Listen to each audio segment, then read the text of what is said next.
नमस्कार, मैं हूं राकेश रिछारी और आप देख रहे हैं महाकवरेज न्यूज। बात धर्म परिवर्तन की होगी तो बखेड़ा भी खड़ा होगा, और जब बात आन बान शान हिंदू धर्म की हो तो और भी सवाल खड़े होते हैं। हमारे साथ इस मुद्दे पर सीधे बागेश्वर धाम के पीठाधीश्वर श्री धीरेन्द्र कृष्ण शास्त्री हमारे साथ मौजूद हैं। आज यहाँ पर कथा चल रही है दमोह में। इसी दौरान लगभग 200 परिवारों ने पुनः अपना हिंदू धर्म में वापसी की है। इस मामले को लेकर दमोह एक सुर्खियों में मध्य प्रदेश में बना हुआ है। आज सीधी बात करते हैं कि आखिर धर्म परिवर्तन को लेकर उनके मन में ये उथल पुथल भी चल रही होगी कि आखिर इन सवालों के जवाब किस तरह मीडिया के सामने दिए जाएं, या जो उन्होंने कदम उठाया है वो कहां तक कितना सराहनीय है। बहुत बहुत स्वागत है गुरुदेव आपका। जय श्री राम। महाकवरेज न्यूज के सभी दर्शकों को बहुत बहुत साधुवाद, धन्यवाद। और हमारे मन में सिर्फ एक ही विषय है, वो सनातन। एक ही प्रश्न है, वो सनातन। पहला और अंतिम प्रश्न सनातन।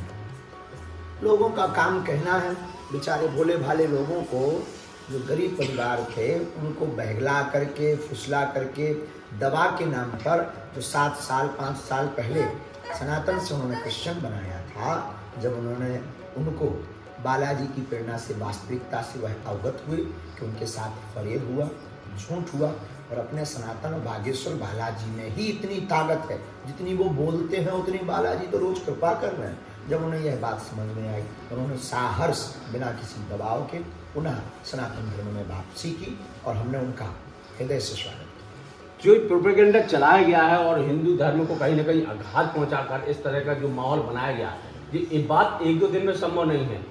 इसकी रूपरेखा प्लानिंग की गई, रूपरेखा तय की गई हो, उनको अपने सांचे में ढाला गया होगा। इस बीच प्रशासन का क्या नजरिया रहा, या समाज सेवी संस्थाएं बहुत काम कर रही होंगी, आखिर कहाँ सो रही थी? लगातार 2014 से लगातार यह सिलसिला जारी था। खूब अनवरत रूप से संपूर्ण भारतवर्ष में हो रहा है। यही देश का दुर्भाग्य है, जहाँ कार्य होना चाहिए वहाँ नहीं होता। ऐसे अभी हमने कल्ला क्षेत्र में कथा की थी, तो वहाँ भी यही परिस्थिति है। वहाँ भी कथा करके लोगों को जागरूक किया, और लगभग 12 परिवार के लोग सनातन धर्म में वापस हुए। यहाँ पर 160 परिवार के 300 से 50 से ज़्यादा लोग पुनः सनातन धर्म में उन्होंने पुनः वापसी की।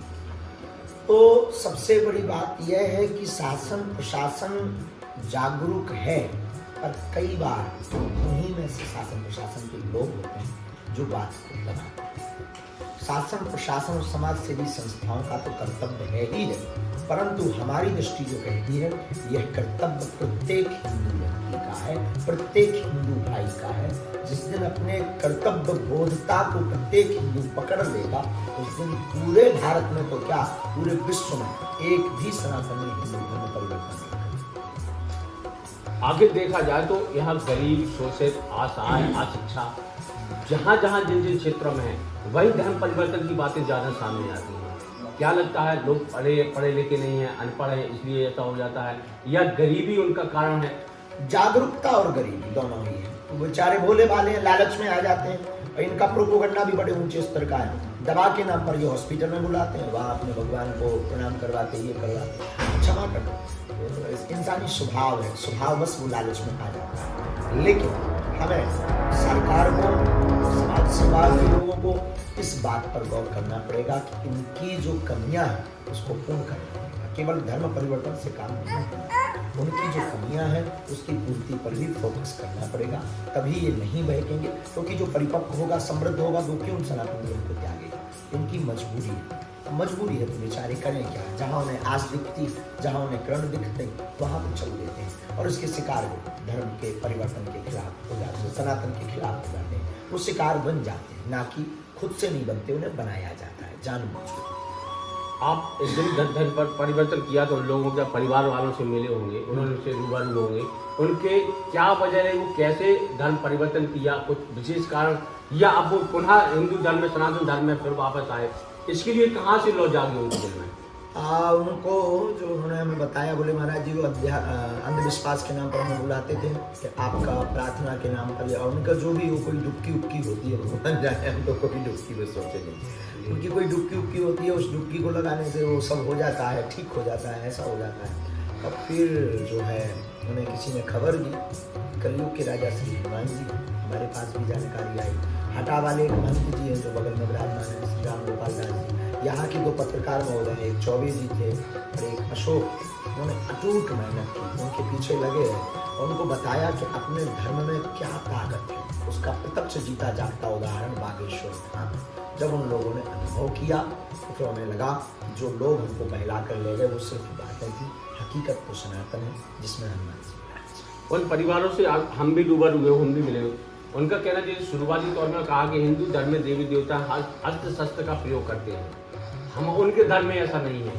कहाँ तक सच्चाई है ये? सब कुछ जरूरी है, शस्त्र और शास्त्र दोनों जरूरी है। भगवान कृष्ण बांसुरी भी बजाते हैं, चक्र सुदर्शन भी धारण करते हैं। जब बांसुरी से काम नहीं चलता है तब महाभारत का युद्ध भी करवाते हैं। जिंदगी में दोनों जरूरी है, इसलिए हमारा सूत्र है माला और भाला दोनों लेकर के चलिए। कब किसका प्रयोग करना है ये स्वविवेक के ऊपर है। अब उन्होंने ऐसा क्यों कहा, किसी की भावनाओं को ठेस तो नहीं हम पहुंचाएंगे, तो हम यही कहेंगे कि उनके भगवान अगर निहत्ते हैं तो ठीक नहीं।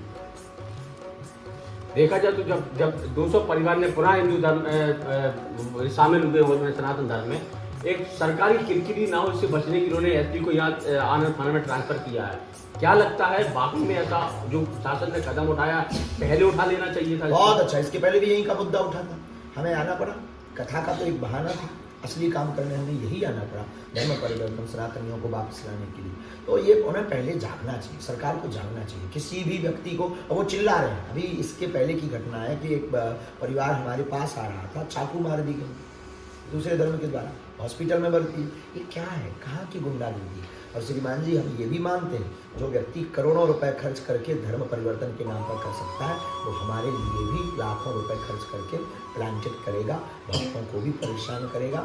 हम यही कहेंगे कि अब सरकार को जागना पड़ेगा, ठोस कदम उठाना पड़ेगा। इस प्रकार का कोई भी संदेशा मिले उस पर कार्रवाई करनी पड़ेगी, वरना हर जगह इसी प्रकार से किरकिरी होगी। आपने भी कथा में एक बयान दिया था, वो भी बड़ा सुर्खियों में रहा कि सनातन अब खतरे में है और कहीं ना कहीं हम भी उसमें निशाना बन सकते हैं।